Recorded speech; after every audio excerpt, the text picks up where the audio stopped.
Narito, ang kamay ng Panginoon ay hindi umiksi, na di makapagligtas, ni hindi man mahina ang kanyang pakinig, na di makarinig, kundi pinapaghiwalay ng inyong mga kasamaan kayo at ang inyong Diyos, at ang inyong mga kasalanan ay siyang nagpakubli ng kanyang mukha sa inyo, upang siya'y huwag makinig.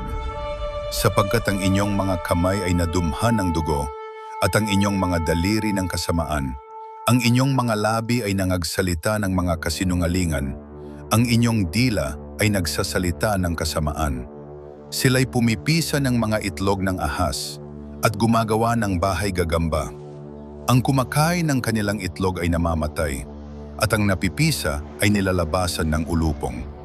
Ang kanilang mga bahay gagamba ay hindi magiging mga kasuutan o magsusuot man sila ng kanilang mga gawa. Ang kanilang mga gawa ay mga gawa ng kasamaan, at ang kilos ng karahasan ay nasa kanilang mga kamay. Tinatakbo ng kanilang mga paa ang kasamaan, at sila'y nangagmamadaling magbubo ng walang salang dugo. Ang kanilang mga pag-iisip ay mga pag-iisip ng kasamaan. Kawasakan at kagibaan ay nasa kanilang mga landas. Ang daan ng kapayapaan ay hindi nila nalalaman, at walang kahatulan sa kanilang mga lakad. Sila'y nagsigawa para sa kanila ng mga likong landas. Sino mang lumalakad doon ay hindi nakakaalam ng kapayapaan. Kaya't ang kahatulan ay malayo sa amin, o umaabot man sa amin ang katuwiran. Kami nagsisihanap ng liwanag, ngunit narito kadiliman. Ng kaliwanagan, ngunit nagsisilakad kami sa kadiliman. Kami nagsisikap pa sa bakod na parang bulag. Oo, kami nagsisikap pa na gaya nila na walang mga mata. Kami nangatitisod sa katanghaliang tapat na gaya sa gabi.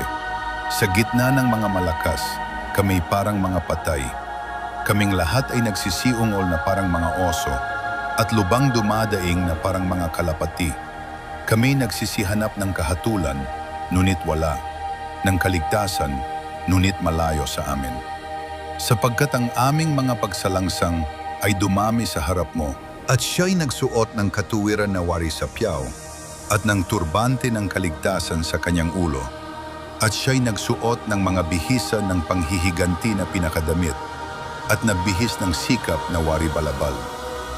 Ayon sa kanilang mga gawa, ay gayon niya gagantihin, pusok ng loob sa kanyang mga kaaway, kagantihan sa kanyang mga kaalit. Sa mga pulo ay gaganti siya ng kagantihan.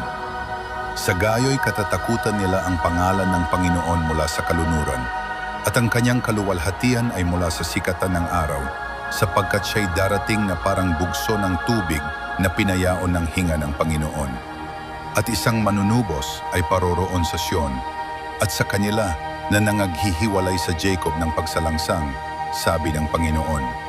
At tungkol sa akin, ito ang aking tipan sa kanila, sabi ng Panginoon. Ang aking espiritu na nasa iyo, at ang aking mga salita na inilagay ko sa iyong bibig, hindi hihiwalay sa iyong bibig, o sa bibig man ng iyong lahi, o sa bibig man ng angkan. Ng iyong lahi, sabi ng Panginoon, mula ngayon at magpakailan paman.